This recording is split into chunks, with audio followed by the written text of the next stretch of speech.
जय हिंद साथियों, मैं पंकज आपके अपने YouTube चैनल नॉलेज हब में मैं आप सभी का स्वागत करता हूं।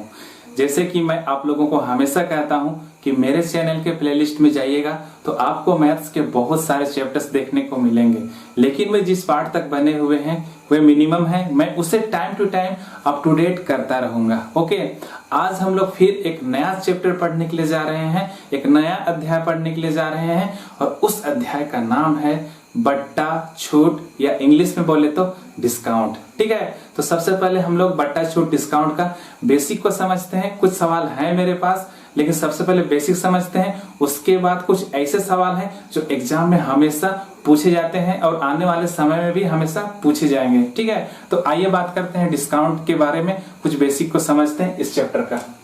ठीक है, तो जैसे कि नाम से पता चल रहा है डिस्काउंट, ठीक है ना, बट्टा छूट डिस्काउंट। ठीक है ना, हिंदी में बट्टा भी बोलते हैं, छूट भी बोलते हैं, इंग्लिश में क्या कहा जाता है, इसको डिस्काउंट कहा जाता है। तो इसमें एक चीज जानना पड़ेगा हमको, अंकित। आप लोग को लग रहा है अंकित के बारे में जानना है, कोई लड़का होगा, ठीक है ना। अरे नहीं भाई, अंकित मूल्य, पहले पूरा सुन लीजिए। ठीक है, अंकित मूल्य इंग्लिश में क्या कहा जाता है, इसको मार्क्ड प्राइस। ठीक है ना, मार्क्ड प्राइस, इसके बारे में जानना है। और ये जानना है हमको क्या, इसके बारे में, बट्टा के बारे में, बट्टा या छूट, बट्टा या छूट या डिस्काउंट बोलिए इसको इंग्लिश से। ठीक है ना, इसको समझते हैं डिस्काउंट। अगर ये फुल पैंट जैसा दिखाई दे रहा है आप लोग को, दिख रहा ही होगा, या हाफ पैंट, जो भी समझिए, ये कपड़ा है। ठीक है ना, ये क्या है, कपड़ा है। अगर इस कपड़े का दाम किसी टैग में, अरे जब दुकान जाते होंगे शॉपिंग तो करते ही होंगे, ठीक है ना, खरीदारी तो किए ही होंगे। टैग में, अगर इस टैग में, अरे एक टैग लगा होता है, उसमें दाम लिखा होता है कपड़ा का। अगर इस टैग में इस जीन्स का दाम 500 रुपया है तो इसी को कहा जाता है एमपी। एमपी मतलब मार्क प्राइस, मतलब अंकित मूल्य। ठीक है ना, टैग में लिखा हुआ क्या कहा जाता है इसको, अंकित मूल्य। मतलब कि किसी भी वस्तु में लिखी गई मूल्य, वस्तु में ही लिखा हुआ रहता है, उसी लिखी गई मूल्य को क्या कहा जाता है, एमपी कहा जाता है। ठीक है, 500 रुपया। लेकिन दुकानदार क्या कहता है कि आप इस जींस को खरीदिएगा तो हम आपको 10% का छूट देंगे। ठीक है ना, तो छूट यहाँ परसेंटेज में बात हो रहा है, कितना परसेंट का छूट देंगे, 10% का। तो कभी कभी ऐसा भी हो सकता है कि जो छूट है वो परसेंट में ना दे के रुपये में दिया रहे। ठीक है ना, तो अभी हम परसेंटेज के बारे में बात कर लेते हैं कि परसेंटेज में बोला है। तो एक बात बताइए कि 500 रुपए का जींस है और उसमें छूट कितना का मिल रहा है, 10% का मिल रहा है।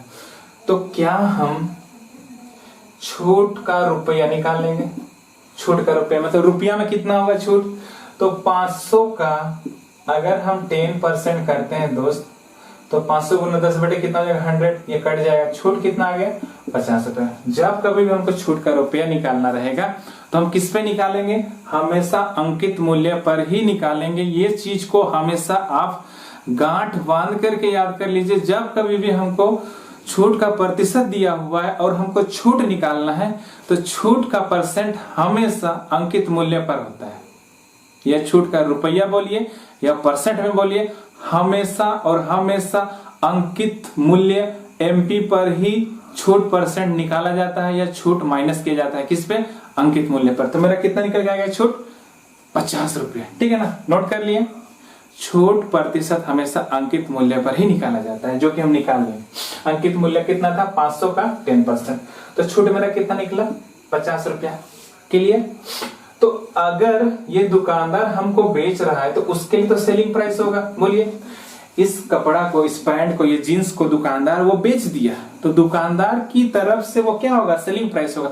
लेकिन हम तो खरीदे ना इस जीन्स को, तो मेरे लिए तो क्या होगा, वो सीपी होगा। ठीक है ना, तो वो क्वेश्चन जैसा रहेगा उस वाक्य को देखना पड़ेगा, उस वाक्य के अनुसार समझना पड़ेगा कि वाक्य में क्या कहा जा रहा है। सवाल में जब कभी भी ऐसा सवाल मिलेगा तो हमको देखना पड़ेगा। ठीक है ना, दुकानदार अगर बेच देगा तो उसके लिए सेलिंग प्राइस होगा, लेकिन हम तो खरीद रहे हैं तो मेरे लिए क्या होगा, कॉस्ट प्राइस होगा। लेकिन हम दुकानदार की तरफ से बात कर रहे हैं कि वो बेच दिया उसको, तो बेच दिया तो सेलिंग प्राइस होगा। मतलब कि 500 रुपया का जीन्स, सेलिंग प्राइस समझ रहे हैं ना, बेचने वाला दाम को, विक्रय मूल्य को सेलिंग प्राइस कहा जाता है। इतना छोटा छोटा चीज को नहीं समझिएगा तो दिक्कत है फिर।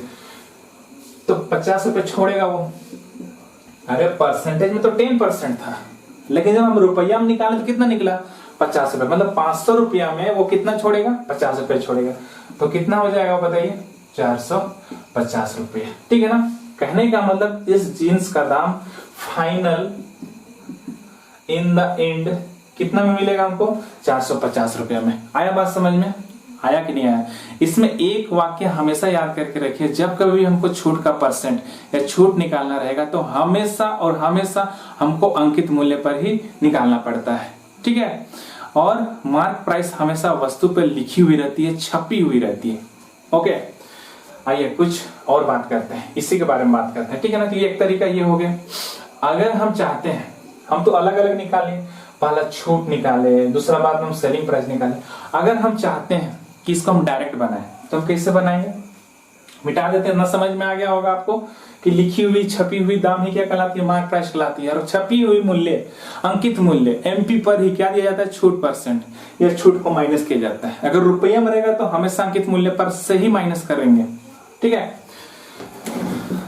अब देखते हैं, इसको मिटाते हैं। अब हम क्या बताना चाह रहे हैं कि अभी हम लोग देखें कि 500 रुपया था। ठीक है ना। अब इस 500 रुपया में अगर छूट के बारे में बात हो रहा है तो कुछ तो घटेगा, बोलिए घटेगा। तो हम घटाओ चिन्ह, अरे भाई छूट जब दुकानदार दे रहा है तो निश्चित रूप से उस जींस में कितना घटता, कुछ तो घटता, लेकिन वो घटने वाला दाम हमको नहीं पता है। तो हम क्या कर लेंगे उसको 500 का 10%। ठीक है ना। तो हम एक ही बार में क्या निकाल सकते हैं, सेलिंग प्राइस। जब हमको सेलिंग प्राइस डायरेक्ट निकालना रहेगा तब हम ऐसे ही करें। ठीक है ना। तब जब हमको छूट निकालने का आवश्यकता नहीं है वहां पर हम डायरेक्ट सेलिंग प्राइस निकाल सकते हैं। ओके। तो हम इसको क्या कर सकते हैं, यहां से यहां काट देंगे, फिर 450 से आ जाएगा। ठीक है ना। तो हम और क्या कर सकते हैं इसको और जल्दी से, कि हम यहाँ 500 कॉमन ले लेंगे। अभी हम समझा रहे हैं बेसिक, ठीक है ना, लेकिन हम इसको बहुत जल्दी से हल कर लेंगे। देख लीजिएगा 1 और 10 बाई कितना हो जाएगा 100। हम चाहते हैं तो हम यहीं पर से इसको सोल्व कर लेते हैं। 500 फिर यहाँ से 2 जीरो काट देते 50 जाता, कितना है 450, आंसर आ जाता। अगर हम इस तरफ आ जाते, मान के चलिए हम ऐसा नहीं बनाते, कॉमन लेते नहीं, अगर हम वैसा बनाते तो 2 जीरो ऊपर नीचे से कट जाता और वहां 50 आता। तो 500 में अगर 50 माइनस करेंगे तो कितना निकल के आ जाएगा 450। ये बात समझ गए। लेकिन हम अभी यहाँ कॉमन लिए हैं क्योंकि हम हर चीज को बताना चाह रहे हैं यहाँ पर। ठीक है ना। ताकि आने वाले समय में कुछ ऐसे सवाल होंगे जहां पर हम डायरेक्ट कर सकते हैं। इसको हम डायरेक्ट करने बताएंगे, इसलिए हमको ऐसा करना पड़ रहा है। ठीक है। इसको डायरेक्ट कैसे करते हैं देखिएगा। अब हम इसको सोल्व करें, कितना आ जाएगा 100 माइनस 10। ये सब तो आप लोग को पता ही होगा। 2 जीरो काट दिए, कितना निकलेगा 5, और यहाँ से कितना निकला 90। तो 5 9 कितना होगा। तो अब देखिए इतना लंबा हुआ। ठीक है ना। जबकि हम यहीं से काट के हम इसको आंसर ला सकते थे। अरे भाई इतना लंबा नहीं होगा। ठीक है ना। क्यों नहीं होगा हम बता रहे हैं अभी। आंसर तो वही दोनों सेम आया, यहाँ भी 450 है, यहाँ भी कितना है 450 है। हम क्या बताना चाह रहे हैं कि जब कभी हमको सेलिंग प्राइस निकालना रहेगा, ठीक है ना, अगर इस तरीके से हम बनाते हैं, 2-3 तरीका बताएं, तो हम क्या करेंगे कि एमपी जो रहेगा, जैसे कि 500 एमपी है, अब सीधे हम क्या करेंगे, यही वाला को 100 में से 10 माइनस कर देंगे, कितना 90 बटे कितना लिखेंगे 100। अरे 100 में से 10 माइनस कर देंगे, यहाँ पर हम क्या किए 90 किस है 100 माइनस 10 ओरली कर लेंगे हम कि 100 माइनस 10 माइनस कर लेंगे कितना 90, ऊपर से 2 जीरो नीचे से 2 जीरो काट लेंगे, कितना आ जाएगा 450। और ये मेरा यही क्या है आंसर। ठीक है ना। तो ये काम हम ना क्या करेंगे, एकदम ओरली कर सकते हैं ये काम को। ठीक है ना। हम 2-3 तरीका बताएं, हम यहाँ से फिर ऐसे करके अगर इस रास्ता से आते थे ऐसे बनाते, इससे करते थे ऐसे करते, लेकिन इससे हम इतना आए हैं तो इतना थोड़ी करते, हम तो यहाँ से ना अप्लाई करते हैं ये चीज को, वही चीज को बताने के लिए कहाँ से आया 90 कहाँ से आया, ये चीज को बताने के लिए यहाँ पर ये बताए हैं। ठीक है ना। कभी हो सकता है 20% हो तो 80 में 20 माइनस करेंगे कितना 80 हो जाएगा, 100 में से 20 माइनस करेंगे कितना हो जाएगा 80 हो जाएगा। आए बात समझ में। और एक तरीका क्या है, बेस्ट तरीका, हम क्या समझाना चाह रहे हैं, अगर छूट प्रतिशत 10% दिया हुआ है, ठीक है ना, तो हम कैसे जल्दी से बना लेंगे, हम वो बता रहे हैं कि 10/100 लिखेंगे, बोले लिखेंगे, और छूट प्रतिशत हमेशा अंकित मूल्य पर दिया जाता है, इसीलिए अंकित मूल्य बोलिए या फिर एमपी बोलिए, उसको कहाँ लिखेंगे नीचे लिखेंगे, और छूट को कहाँ लिखेंगे ऊपर लिखेंगे। आया बात समझ में। हमेशा जब कभी भी छूट परसेंट दिया रहेगा, परसेंट को हमेशा फ्रैक्शन में बदल लेंगे, भीन में बदल लेंगे। भीन में बदलने के बाद जो हर में आएगा, जो नीचे आएगा वो क्या होगा, एमपी होगा। इस बात को हमेशा याद करके रखें, ठीक है ना। ऐसे भी हम परसेंटेज में बहुत सारा चीज रेशियो मेथड से ही बताए, तो इसमें भी हम बता ही दे रहे हैं कि एमपी हमेशा कहाँ होगा, नीचे होगा, और ऊपर ला क्या होगा, छूट होगा।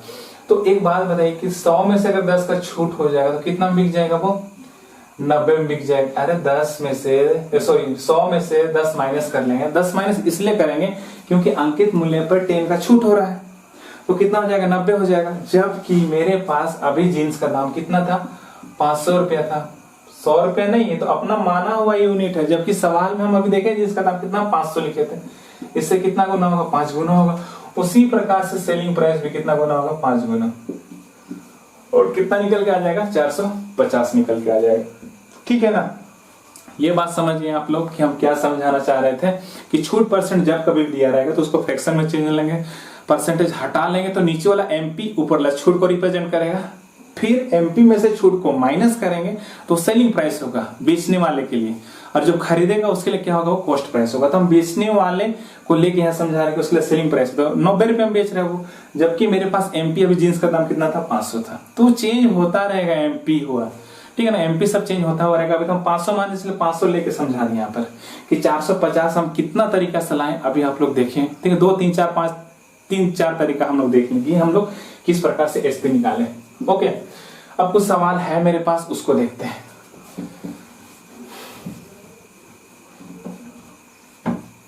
पहला सवाल को अगर देखेंगे तो 34% छूट देने के बाद एक वस्तु 3,168 रुपए में बेचा जाता है, तो वस्तु का अंकित मूल्य बताइए। अब देखिए, अभी हम जस्ट बताएं कि छूट का प्रतिशत कितना दिया, 34। तो क्या हम इसको 34/100 नहीं कर लेंगे, बोलिए करेंगे नहीं करेंगे।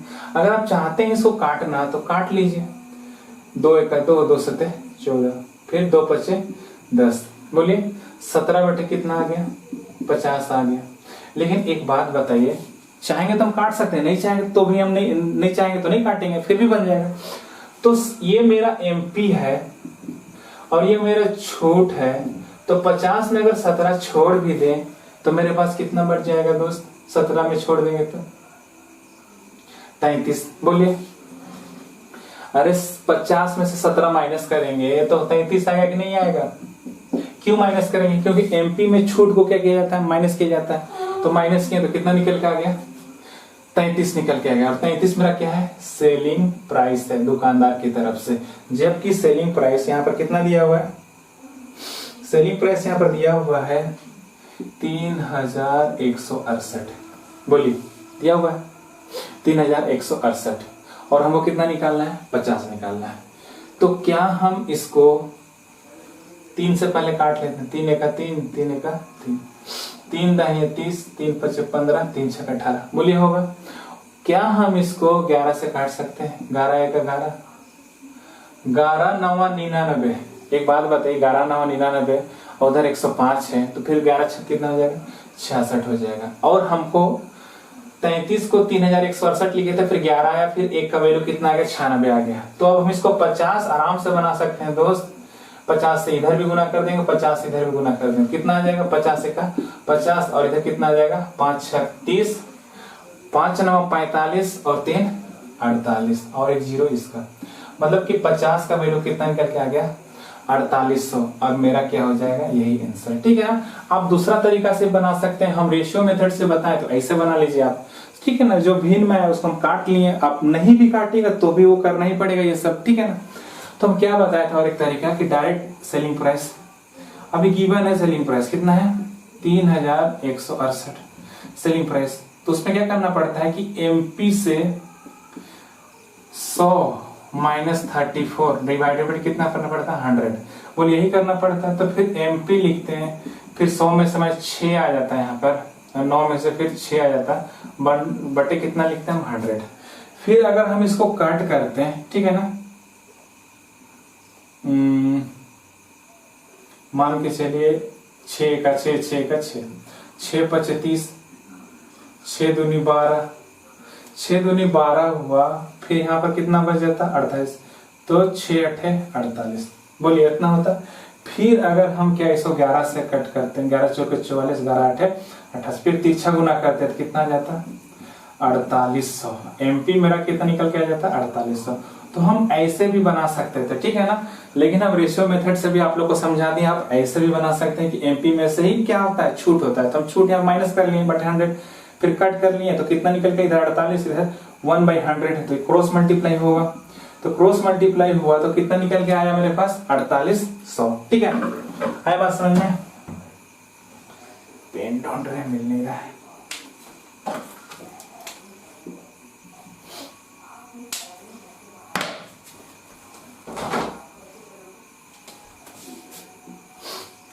ठीक है, आ गया समझ में। आप उस मेथड से बना सकते हैं, इस मेथड से भी बना सकते हैं, कोई दिक्कत नहीं है। अब नेक्स्ट सवाल को देखिए, अब नेक्स्ट सवाल को देखते हैं।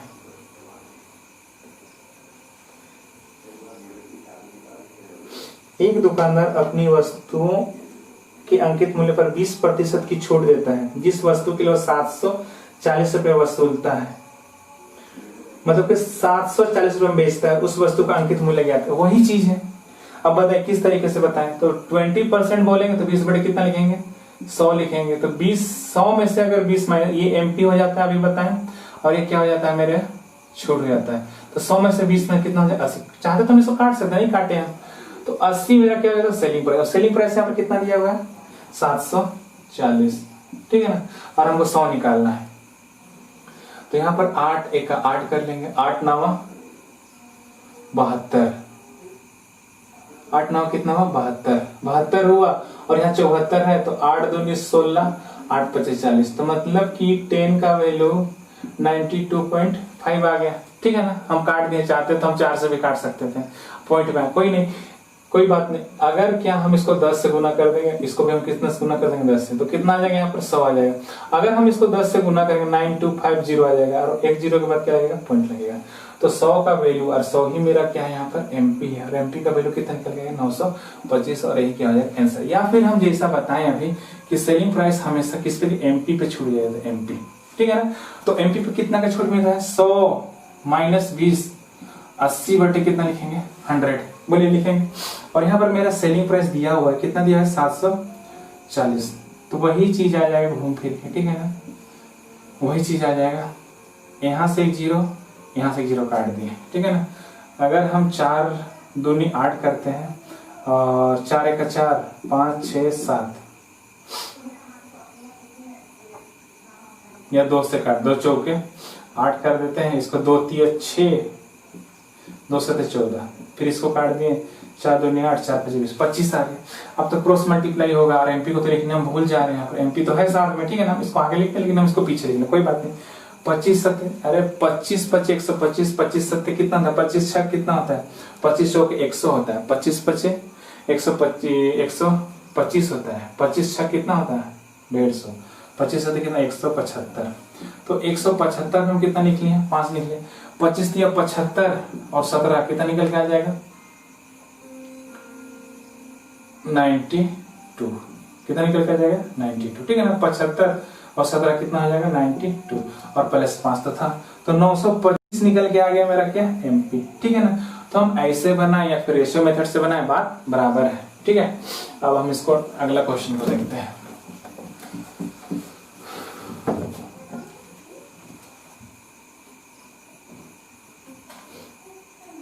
किसी कमीज का मूल्य 15% से छूट देने के बाद वो 119 रुपया है, तो छूट से पहले कमीज का अंकित मूल्य क्या था। इसको आप अपने से बना लीजिए, ठीक है ना। कितना बार एग्जाम आया, कम से कम 10 से 12 बार का एग्जाम आया होगा, आप देख सकते हैं, ठीक है ना। इसको आप अपने से बना लीजिए। अब नेक्स्ट सवाल को देखते हैं कि एक दुकानदार की 5% की छूट देता है, ठीक है। फिर अगर छूट को वो बढ़ा देता है, कितना, 7% बढ़ा देता है, तो जो उसका जो लाभ है वो 15 रुपए कम कमाता है। कितना कम कमाता है, 15 रुपए कम कमाता है, ठीक है ना। अरे पहले काम छूट दे रहा था तो उसको ज्यादा फायदा हो रहा था, जब छूट का परसेंटेज बढ़ गया तो कम कमाएगा ना। अब कितना कम कमा रहा है, 15 रुपये, तो 5 से वो 7 हो गया है, मतलब कि 2% ज्यादा हो गया है, ठीक है ना। तो कितना का अंतर है यहाँ पर, 2% का, तो 2% ही कितना है, 15 के बराबर है। तो क्या हम इसको 50 से, और इसको क्या 50 से नहीं गुना कर लेंगे तो कितना हो जाएगा 100 हो जाएगा, और 15 पचे 75, तो कितना निकल के आ जाएगा 750। मतलब 100% ही क्या कहलाता है आपका एमपी कहलाता है, मार्क प्राइस कहलाता है। ठीक है, तो मार्क प्राइस कितना निकल के आ गया 750 रुपए, और मेरा यही क्या हो जाएगा आंसर। तो एमपी कितना निकल के आ गया, अंकित मूल्य 750। अरे भाई क्या हम इसको 5/100 नहीं लिखेंगे और 7/100 नहीं लिखेंगे कि पहले 100 में से 5 रुपया का छूट था, अभी 100 में से 7 रुपया का छूट है। ठीक है ना, तो वो चीज को हम बोल रहे हैं। तो हम यहीं से इसको क्या कर लिए, हम माइनस कर लिए। तो हम परसेंटेज को रहने दिए, हम नीचे बट्टे भी नहीं किए, मतलब फ्रैक्शन में चेंज भी नहीं किए कि पहले 5% का छूट था, बाद में 7% का। तो कितना का डिफरेंस है, 2 का डिफरेंस है, 2% का। और कम कितना का हो रहा है 15 रुपया का। ठीक है ना, कहने का मतलब 5 और 7 का डिफरेंस कितना का है, 2 का है। तो हम इसको अगर 100 में बदल लेते हैं कि 100 ही क्या है मेरा एमपी है। ठीक है ना, 100 ही मेरा क्या है एमपी है। तो हम 100% लेके लाए तो कितना निकल के आएगा 750, और यही क्या है आंसर। जब कभी भी इससे कम ज्यादा वाला सवाल रहेगा आपको ऐसे ही बनाना है। ओके, हम नेक्स्ट सवाल को देखते हैं।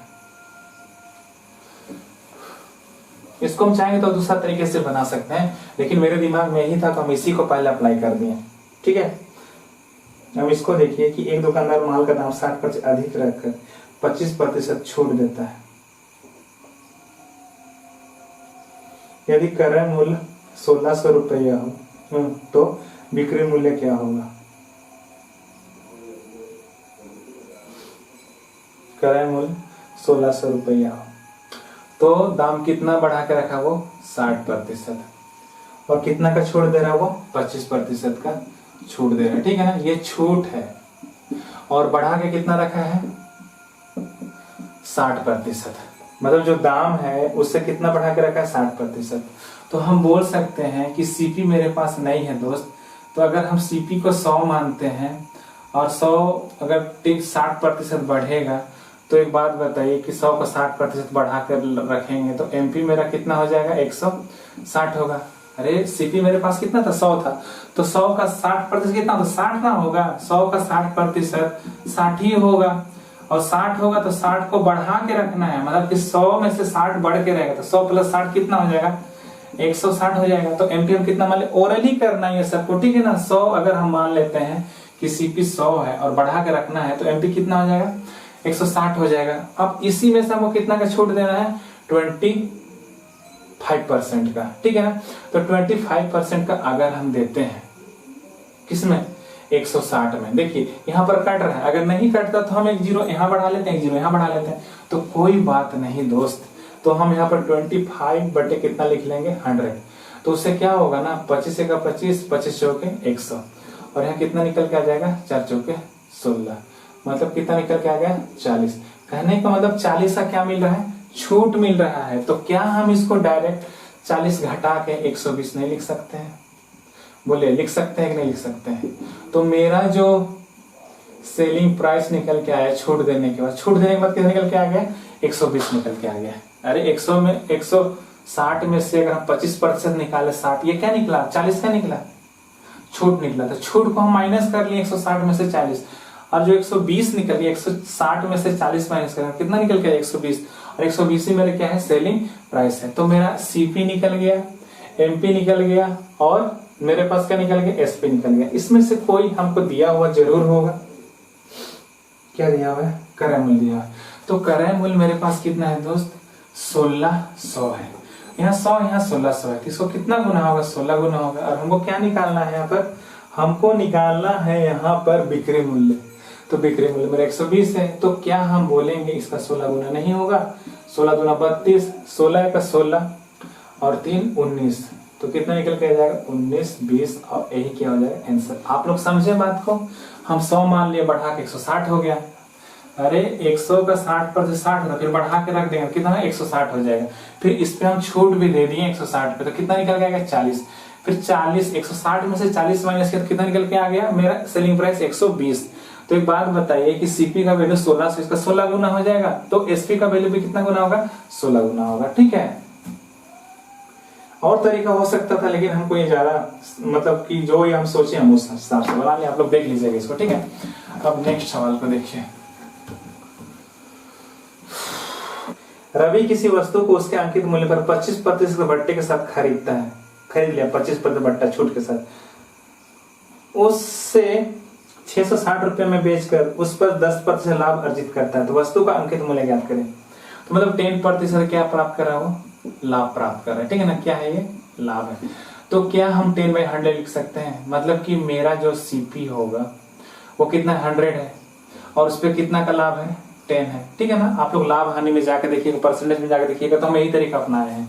तो 100 में से अगर 10 जोड़ देंगे तो 110 हो जाएगा, मतलब कितना बिका है वो, 110 में बिका है। लेकिन यहाँ पर 110 तो दिया हुआ नहीं है, कितना दिया हुआ है दोस्त, यहाँ पर दिया हुआ है मेरा 660 में, मतलब इससे कितना गुना है, 6 गुना है। तो मेरा जो कॉस्ट प्राइस है वो कितना गुना हो जाएगा, 6 गुना। तो कितना आ जाएगा कॉस्ट प्राइस, 600। और हमको निकालना क्या है यहाँ पर, एक्चुअली अंकित मूल्य निकालना है, और मेरा यहाँ निकला क्या, ये तो कॉस्ट प्राइस निकला, ठीक है ना। तो उसका अंकित मूल्य 6% 25% भट्टे के साथ खरीदता है।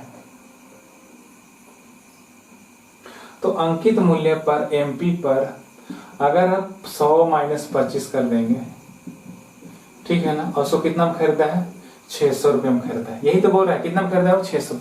अब बेचने वाला उसको बेच दिया, खरीदने वाला उसको खरीद दिया, तो खरीदने का मूल्य कितना दिया हुआ है यहाँ पर, कॉस्ट प्राइस। कभी कभी हम तो तभी बोले थे कि वाक्य, क्वेश्चन का वाक्य देखने के साथ हमको समझना है कि यहाँ पर एसपी लिखना है कि सीपी लिखना है। तो यहाँ पर क्या लिखना पड़ेगा, सीपी, क्योंकि दुकानदार बेचता है तो कोई तो उसको खरीदता है, तो जो व्यक्ति खरीदा कितना खरीदा, 600 रुपये में खरीदा।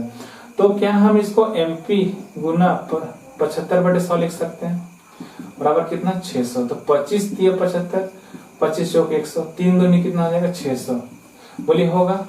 तो क्या हम इसको गुना कर लेंगे, 4 दूनी 8, तो कितना निकल गया, 800। तो मेरा जो एमपी निकल के आया दोस्त, वो कितना निकल के आ गया, 800। और 800 ही मेरा क्या है, आंसर है, ठीक है ना। 600 मेरा क्या निकल के आएगा, सीपी निकल के आ गया था। जो खरीदा है उसके लिए सीपी होगा, जो बेचा उसके लिए क्या होगा, एसपी होगा। बोलिए आया बात समझ में। तो मेरा कितना निकल के आ गया, 800, और 800 ही क्या है, मेरा आंसर है। अब नेक्स्ट सवाल को देखते हैं। उम्मीद करते हैं कि आपको आज का ये छोटा सा वीडियो समझ में आया होगा, ठीक है। अगर आप मेरे वीडियो से कुछ नया सीख रहे हैं, आपको अच्छा लग रहा है, तो कृपया करके आप अगर नए हैं तो मेरे चैनल को सब्सक्राइब कर दीजिए, और पुराने हैं तो अपने सगे संबंधियों जो प्रतियोगिता परीक्षा की तैयारी करें उन्हें मेरा वीडियो जरूर फॉरवर्ड करें, ताकि वह घर बैठे मेरे चैनल के माध्यम से मैथ्स को बहुत अच्छे से सीख सकें, ठीक है। तब तक घर में रहिए, सुरक्षित रहिए, खुश रहिए और मुस्कुराते रहिए। बाय।